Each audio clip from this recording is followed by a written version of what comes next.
Bienvenue sur ce podcast du monde de Lulu. Je suis Clara, accompagnante à la naissance et maman de 2 enfants, Lucas et Eva, 5 ans d'écart en instruction en famille.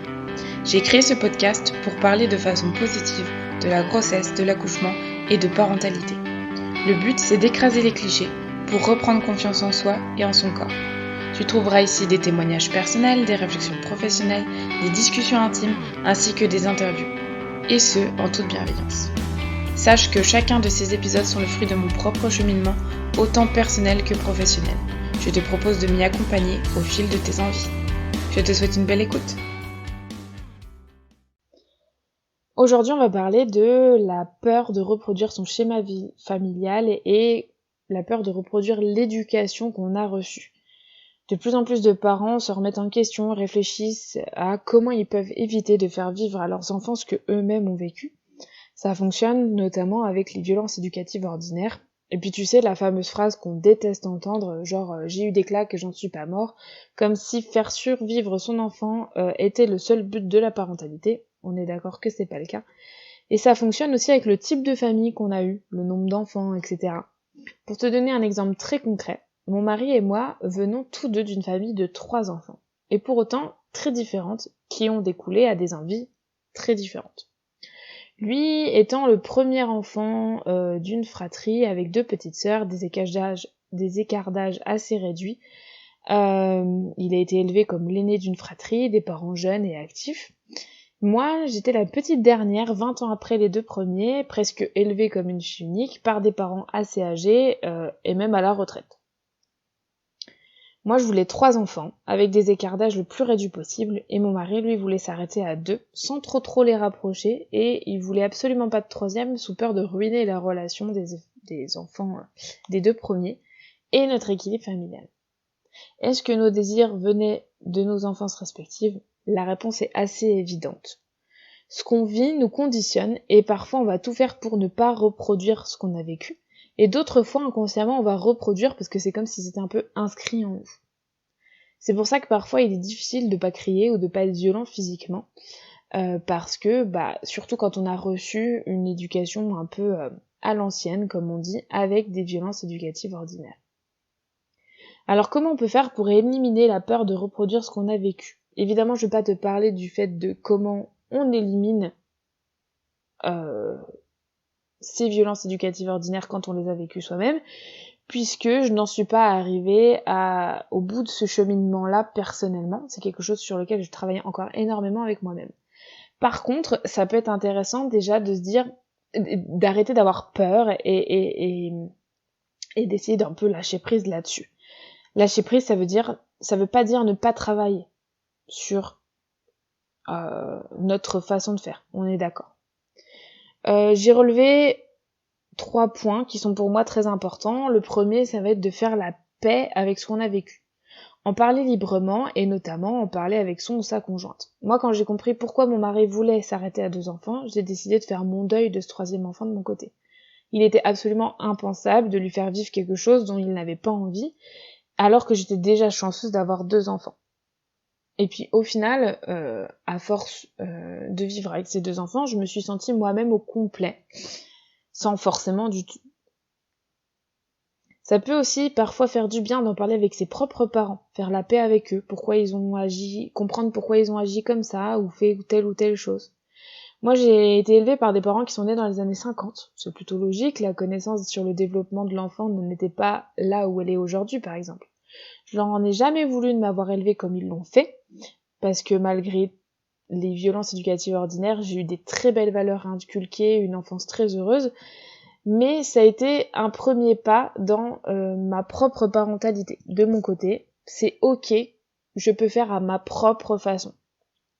Et parfois, faire la paix avec notre vécu nécessitera d'effectuer un suivi psy parce que il faut libérer certaines choses, surtout en fonction du degré d'éducation qu'on a eu, de violence éducative qu'on a eu. Le deuxième point, ça va être de s'instruire dès la grossesse sur l'éducation qu'on veut donner.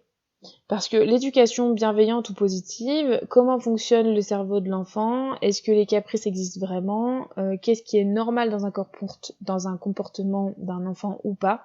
Tout ça, ça va nous permettre d'être plus sereins quant à la naissance d'un enfant, parce que je peux vous dire que ça commence dès le début, et ça peut aussi nous permettre de revoir nos exigences, parfois, souvent même je dirais, à la baisse, et ne pas hésiter à en parler à nos parents, qui parfois justement veulent simplement nous aider avec un conseil, mais je me suis déjà vu dire à ma maman, qui est pleine de bienveillance, toi c'est toi, j'écoute ce que tu veux me dire, mais je veux pas forcément faire pareil.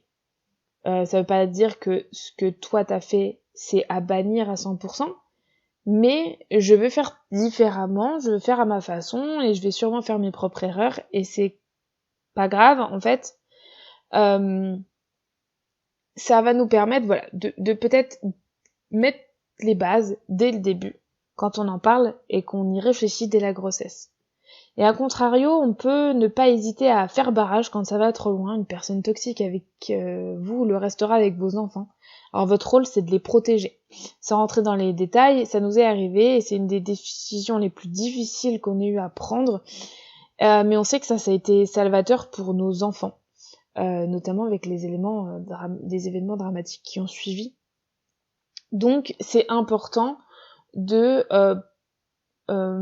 savoir que les choix que vous faites, de vous rappeler que les choix que vous les faites surtout pour vos enfants et pour le bien-être de vos enfants, et pas contre les personnes qui vous entourent. Et en troisième point, il faut surtout du coup prendre en compte nos enfants, comme je disais, être à l'écoute de ses besoins. Ça sert à rien de vouloir à tout prix ne pas reproduire si au final on va quand même pas répondre aux besoins de notre enfant. Je sais pas si je suis claire quand je dis ça. L'écoute et la bienveillance et un regard neuf, c'est important à travailler.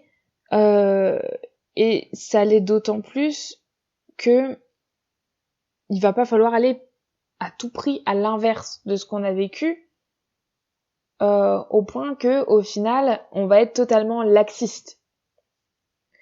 C'est là qu'on confond souvent, en tout cas les gens sur les réseaux sociaux, j'ai l'impression qu'on confond souvent l'éducation bienveillante ou positive, ou appelez-la comme vous voulez, et le laxisme.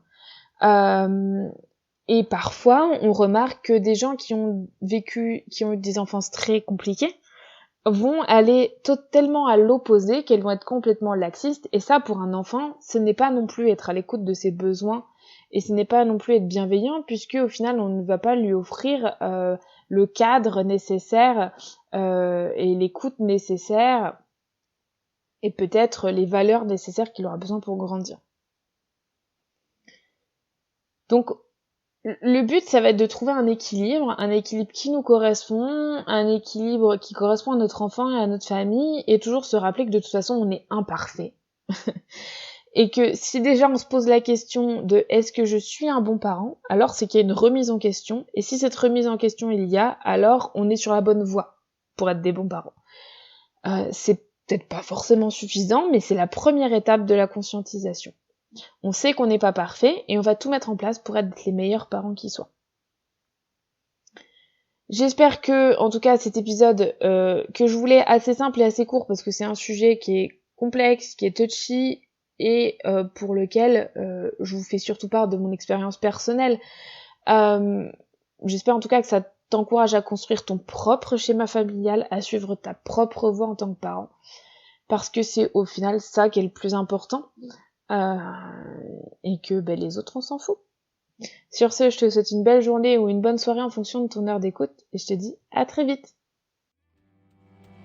Ça y est, c'est la fin de cet épisode et j'espère qu'il t'a plu. N'hésite pas à t'abonner. En tout cas, à très vite, ici ou sur Instagram. Plein de belles choses.